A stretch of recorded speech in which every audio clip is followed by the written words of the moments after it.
बिस्मिल्लाहिर्रहमानिर्रहीम। नाज़रीन, कैसे हैं आप? उम्मीद है कि आप खैरियत से होंगे। एक और नई इन्फॉर्मेटिव वीडियो में तमाम दोस्तों को खुश आमदीद करते हैं। आज एक दफ़ा फिर सर ज़ीशान आसिम साहब हमारे साथ मौजूद हैं। काफ़ी लंबे अरसे से हंगरी में मुकीम हैं, हंगरी के नेशनल हैं और यूरोपियन इमिग्रेशन के हवाले से जो है वो काफ़ी बड़ा एक्सपीरियंस रखते हैं और माशाल्लाह एक बहुत बड़ा यूट्यूब चैनल भी चला रहे हैं। इनसे आज बातचीत करेंगे कि इस वक्त जो सिचुएशन चल रही है कि पाकिस्तान या एशियाई दूसरे ममालिक से सबसे आसान तरीका कौन सा है यूरोप मूव होने का, और जो दूसरे इमिग्रेशन के हवाले से सवालात हैं वो करते हैं। अस्सलाम वालेकुम सर, क्या हाल चाल है? ठीक है जी वालेकुम अस्सलाम। मैं खैरियत से आदिल भाई, और उम्मीद करता हूँ कि आप भी खैरियत से होंगे। सर। सबसे पहले आपका बहुत शुक्रिया कि आपने एक दफ़ा फिर हमें अपने मसरूफ़ तरीन वक्त से थोड़ा वक्त अनायत किया। आज हमारे वेलकम नाजरीन सर, को आपका भी यूरोपियन। शुक्रिया कि आपने दोबारा हमें इनवाइट किया अपने चैनल पे। सर, इस वक्त पाकिस्तान और दूसरे एशियाई ममालिक में एक जो है ना वो दौड़ चल रही है, एक रेस लगी हुई है कि किसी ना किसी तरह हम जो है वो यूरोप पहुंच जाएं। आपका माशाल्लाह काफ़ी एक्सपीरियंस है इस मामले में, तो मेरा सबसे पहले आपसे ये सवाल है कि इस वक्त जो कंडीशन चल रही है, यूरोप का वो कौन सा मुल्क है जिसमें बंदा सबसे आसानी जा सकता है और कम पैसे लगते हों वर्क वीज़े पे? जी, वर्क वीज़ा को लेके इस वक्त आदिल भाई जो यूरोपियन कंट्रीज़ सर फहरिस्त हैं उनके अंदर आ जाता है रोमानिया, क्रोएशिया आ जाता है, बल्गारिया आ जाता है जो कि रिसेंटली इंटर हुआ है शेंजन के अंदर। इससे पहले एक लंबे अरसे तक हंगरी था इस लिस्ट के अंदर। हंगरी में बहुत से लोग वर्क वीज़ा लेके आए। लिथुआनिया था, लेकिन अब बदकिस्मती से लिथुआनिया में भी आप अप्लाई नहीं कर सकते, इंडिया से भी ना ही, पाकिस्तान से, और ना ही आप हंगरी में अप्लाई कर सकते हैं। तो अब जो पीछे रह जाते हैं, रोमानिया रह जाता है, क्रोएशिया रह जाता है और बल्गारिया रह जाता है। नॉर्मली तो वो पढ़े लिखे अफराद जो कि ख़ुद अपनी बेस पे वीज़ा अप्लाई कर सकते हैं और उनके पास कोई स्किल है, तो वो इन कंट्रीज़ में ज़रूर अपनी किस्मत आजमाएं।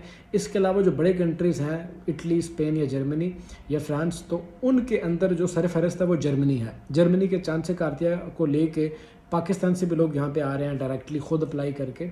और ये कंट्री जो मैंने आपको बताया, यहाँ पे अगर आप किसी एजेंट के थ्रू आना चाहते हैं, रोमानिया में, क्रोएशिया में या बल्गारिया में, तो आपके माइंड में ये होना चाहिए कि अगर आप पाकिस्तान से अप्लाई करोगे तो तकरीबन आपका 25 से 20-25 लाख रुपए का खर्चा हो जाएगा।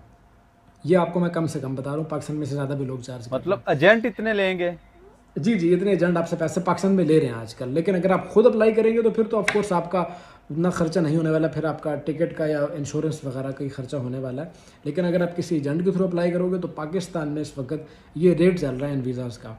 और अगर कोई अप्लाई करना चाहता है जर्मनी का चांसन का अर्थिया, तो वो एक वर्क वीज़ा तो नहीं है, लेकिन यूरोप में इंटर होने का एक बेहतरीन तरीका है। और उसके हवाले से आदिल भाई मैं अभी ज़्यादा गहराई में नहीं जाना चाहता क्योंकि बहुत बड़ा टॉपिक है, लेकिन वो मेरी चैनल के ऊपर उसकी वीडियोस मौजूद हैं। अगर किसी को अप्लाई करना है तो हमारे चैनल पर उसकी वीडियो देख सकता है। इंशाल्लाह जिशान सर का चैनल का लिंक भी हमारी डिस्क्रिप्शन में मिल जाएगा। सर, जो ममालिक आपने बताए हैं जिनके 20-25 लाख रुपए जो है वो पाकिस्तान ले रहे हैं, तो अगर उन मुल्कों में किसी बंदे ने जो पढ़ा लिखा है खुद अप्लाई करना हो तो उसका क्या तरीकाकार है? वो किस तरह खुद अप्लाई कर सकते हैं? जी, ये बहुत अच्छा आपने सवाल किया।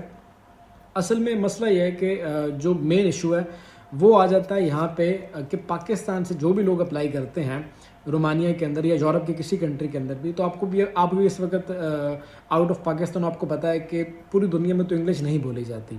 हर कंट्री की जी अपनी जी। ज़बानें हैं, अपनी तौर तरीके हैं। तो यूरोप के अंदर उन लोगों को प्रेफरेंस दी जाती है जो कि अगर आप किसी कंट्री में अप्लाई करो तो आपको उस कंट्री की लैंग्वेज से थोड़ी बहुत नो हाउ होनी चाहिए, आपको थोड़ी बहुत जानकारी हो उस कंट्री की लैंग्वेज की, तो वो आपको प्रेफरेंस देते हैं। या फिर अगर आपको ज़बान नहीं आती तो आपके पास कोई ऐसी स्किल हो जिस स्किल की उस कंट्री में डिमांड है। फॉर एग्जांपल, अगर आप रोमानिया में अप्लाई कर रहे हो किसी ऐसे सेक्टर में जिसकी अंदर वर्कर की शॉर्टेज है रोमानिया में, यानी कि कोई आईटी की फील्ड है या कोई टीचिंग की फील्ड है या कोई ऐसी फील्ड है जिसकी वाकई रोमानिया कंट्री को ज़रूरत है, तो फिर अगर आप खुद से अप्लाई करें ऑनलाइन अपने घर में बैठे हुए तो भी आप अप्लाई कर सकते हैं। लेकिन वो लोग जो नॉन स्किल्ड अफराद हैं, लेबर हैं या ऐसे कामों में आ रहे हैं जिसके अंदर इतनी ज़्यादा डिमांड नहीं है यहाँ पे, तो फिर उन लोगों को किसी न किसी एजेंट की रहनुमाई ही लेनी पड़ेगी। जी, बहुत शुक्रिया सर। यूरोपीय यूनियन के कौन से ऐसे ममालिक हैं जो इस वक्त पाकिस्तानी या फिर इंडिया या नेपाल के दूसरे लोगों को स्टडी वीज़ा जो है वो अप्रूव जल्दी कर देते हैं या उनको मौका देते हैं कि वो यहाँ पे आके पढ़ सकें, या फिर कोई इंटर्नशिप वगैरह देते हैं? जी, स्टडी वीज़ा के हवाले से जो यहाँ पे सर फहरिस्त कंट्री हैं उनके अंदर आ जाता है बल्गारिया, एक मरतबा दोबारा आ जाता है। बल्गारिया में इस वक्त रिसेंटली पाकिस्तान से काफ़ी ज़्यादा स्टूडेंट्स आए हैं स्टडी वीज़ा लेके, और स्टिल आ रहे हैं लोग। हंगरी आ जाता है, हंगरी के अंदर एजुकेशन थोड़ी चीप है बाकी यूरोपियन कंट्रीज़ की निस्बत। इसके अलावा पोलैंड आ जाता है, लिथुआनिया आ जाता है, लिथुआनिया में बहुत से पाकिस्तानी सिटीजन आबाद हैं स्टिल, और लाटविया, लाटविया के अंदर भी काफ़ी सारे पाकिस्तानी स्टडी वीज़ा पे आते हैं। इंडिया से भी लोग आते हैं, इंडिया से इवन के ज़्यादा तादाद में लोग आते हैं। तो ये वो कंट्रीज़ हैं जो कि चीप पड़ेंगे आपको, सस्ते में आप यहाँ पे आ सकते हैं। बाकी कंट्रीज़ में भी आप अप्लाई कर सकते हैं, किस्मत आप आजमा सकते हैं। इटली में स्कॉलरशिप्स के लिए, जर्मनी में स्कॉलरशिप्स के लिए, लेकिन वो उस कंडीशन में ही हो पाएगा जब आपके क्रेडिट्स अच्छे होंगे, अपनी कंट्री के अंदर आपने अच्छे मार्क्स गेन कर रखे होंगे आपकी लेटेस्ट डिग्री के अंदर। लेकिन अगर आपके अच्छे मार्क्स आपने गेन नहीं किए और आप स्कॉलरशिप हासिल करने में कामयाब नहीं हो पाए, तो फिर आपको जो मैंने पहले कंट्रीज़ बताई हैं वहीं पे आपको अप्लाई करना होगा, क्योंकि वो चीप कंट्रीज़ हैं।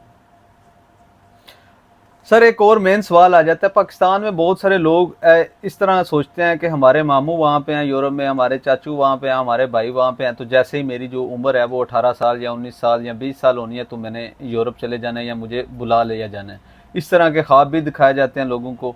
तो आप हमें ये बताएं कि यूरोपीय यूनियन का कौन सा ऐसा मुल्क है जिसकी इमिग्रेशन इस हवाले से जो नरम है कि कोई फैमिली मेम्बर किसी अपने दूसरी फैमिली मेम्बर को बआसानी बुला सकता है? ये आपने बहुत अच्छा सवाल किया आदिल भाई। जी। देखें, कल्चरल डिफरेंस है पाकिस्तान में, एशिया में और यूरोप के अंदर। यहाँ यूरोप में अंदर फैमिली उसी को कंसिडर किया जाता है जो कि आपकी वाइफ और आपके बच्चे हैं।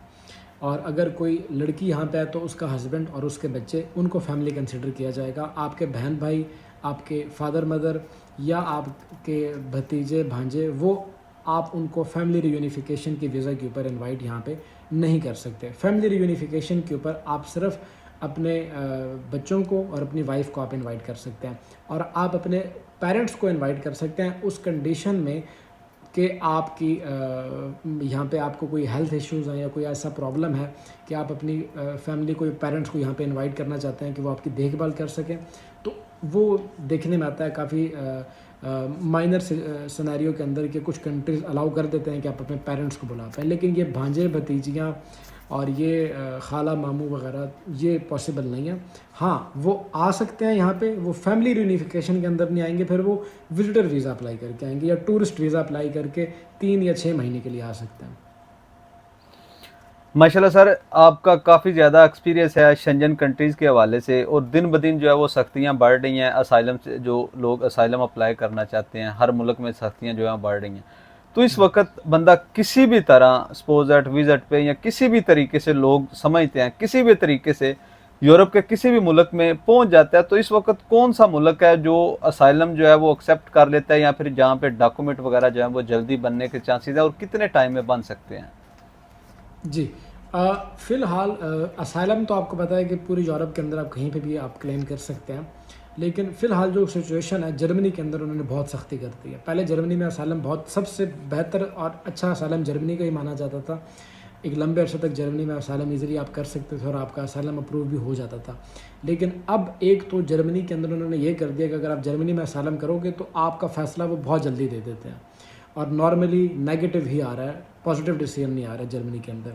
इस वक्त जहाँ पे ज़्यादातर लोग असाइलम कर रहे हैं हमारी कंट्री से आके, उनके अंदर सर फहरिस्त है इटली, फ्रांस, नीदरलैंड, डेनमार्क, और ये कंट्रीज़ हैं जहाँ पे बड़ी तादाद में लोग आके असाइलम करते हैं और उनका असाइलम अप्रूव भी हो जाता है।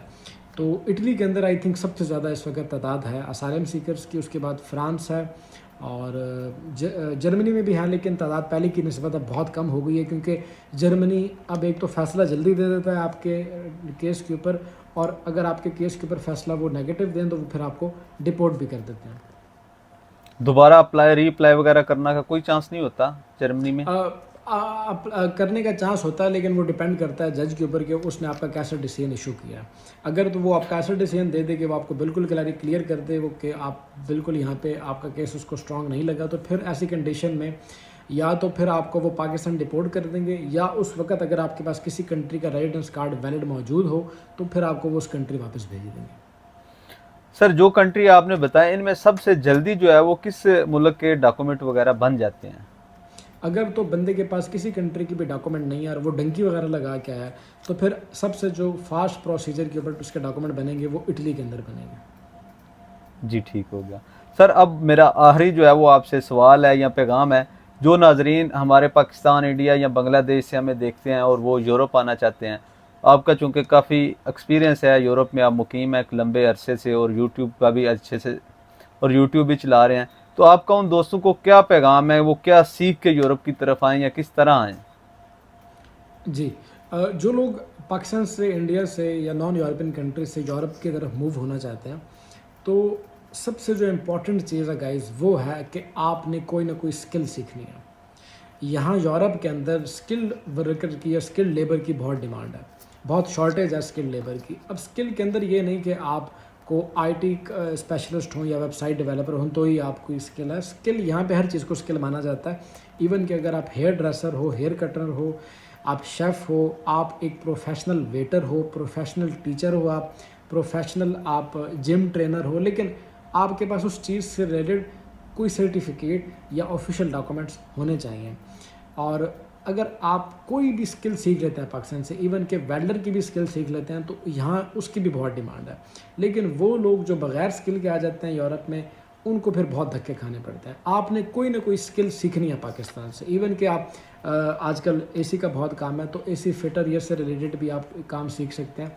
स्किल बहुत ज़रूरी है यूरोप आने के लिए। सेकंड नंबर पर ज़रूरी है कि आप अगर कोई स्किल सीख के यूरोप में आ भी जाते हैं, तो जिस कंट्री में आपने एंट्री की है, जिस कंट्री में आप लीगल गए हो, कोशिश करो कि आप उसी कंट्री में अपने डॉक्यूमेंट्स को आगे कंटिन्यू करो। बहुत से लोग क्या करते हैं कि वो पहले एक कंट्री में आ जाते हैं और फिर वो लोगों की बातों में आके किसी दूसरी कंट्री भाग जाते हैं। तो वो लोग अपना नुकसान करते हैं, अपना टाइम भी ज़ाया करते हैं, अपना पैसा भी तबाह करते हैं, और एट द एंड उनको हासिल भी कुछ नहीं होना होता और वो इलीगल होकर बैठ जाते हैं। तो कोशिश करें कि जो कंट्री आपको एंट्री दे रहा है, आप अपने शुरू के कुछ साल वहाँ पे किस्मत आजमाएं। अगर वहाँ पे आपकी बात नहीं बन रही तो फिर आप लीगल तरीके से किसी दूसरी कंट्री मूव करें। इस चीज़ का आपने ख्याल रखना है। इसके बाद जो इंपॉर्टेंट है गाइस, जिस कंट्री में आप लैंड होते हैं, यूरोप में पहली दफ़ा आते हैं, या जहाँ पे आपने लॉन्ग टर्म आपने क़याम करने का सोच रखा है, तो फिर उस कंट्री की ज़बान सीखें आप, क्योंकि यहाँ यूरोप में अंग्रेज़ी बहुत कम बोली जाती है। यूरोप के अंदर, शेंजन के अंदर जो 30 ममालिक आते हैं, हर ममालिक की अपनी अलग ज़बान है। जर्मनी के अंदर जर्मन बोली जाती है, फ्रांस में फ़्रेंच, पुर्तगाल में पुर्तगीज़, स्पेन में स्पेनिश। इसी तरीके से हर कंट्री की अपनी अलग अलग ज़बान है, और ये ज़बानें एक दूसरे से इतनी मिलती जुलती भी नहीं हैं। हाँ, कुछ ज़बानें मिलती हैं जैसे कि इटालियन, स्पेनिश या पुर्तगीज़ वगैरह या फ़्रेंच, लेकिन बाकी की जो लैंग्वेजेज़ हैं वो इतनी नहीं मिलती एक दूसरे से। तो लैंग्वेज बहुत इंपॉर्टेंट है। लैंग्वेज का फैक्टर इतना ज़रूरी है कि अगर लैंग्वेज आपको आती है, अगर आपके पास कोई स्किल नहीं भी है, फिर भी आप यूरोप में कामयाब हो जाते हो। लैंग्वेज आपने सीखनी है। और इसके बाद आपने जो इम्पॉर्टेंट चीज़ है वो है, यहाँ यूरोप का जो कल्चर है वो हमारे एशियन कल्चर से बिल्कुल मुख्तलिफ है, बिल्कुल अपोजिट है। तो आपको यहाँ पे बहुत बड़ा कल्चरल शॉक देखने को मिलेगा। तो आपने कोशिश करनी है कि आप यहाँ पे उस कल्चर को लेके अपने आप को उस कल्चर के अंदर ढालने की कोशिश करो, अगर आपने लॉन्ग टर्म यूरोप में रहना है। तो मैं ये नहीं कह रहा कि आप यहाँ पे आके अपना रिलीजन वगैरह चेंज कर लो। कल्चर से रिलेटेड मुराद ये कि जैसा कि यहाँ पे यूरोप में लोग रहते हैं, मतलब कि जिम वगैरह करना या एक्सरसाइज करना या एक टाइम के पाबंद हो जाते हैं, तो इन चीज़ों के साथ आपने भी अपने आप को अवेयर करना और आपने भी इस कल्चर में अपने आप को ढालने की कोशिश करनी है। अगर यहाँ आने के बाद भी आपके अंदर वही बदअखलाक़ी है, या आपने फिर भी टाइम की पाबंदी नहीं करनी, या फिर भी आपने पैसे की बचत नहीं करनी, तो फिर आपका यूरोप में रहने का कोई फ़ायदा नहीं है। तो ये कुछ एडवाइसेस हैं जो कि मैं उन लोगों को देना चाहता हूँ जो कि यूरोप आने के ख्वाहिशमंद हैं।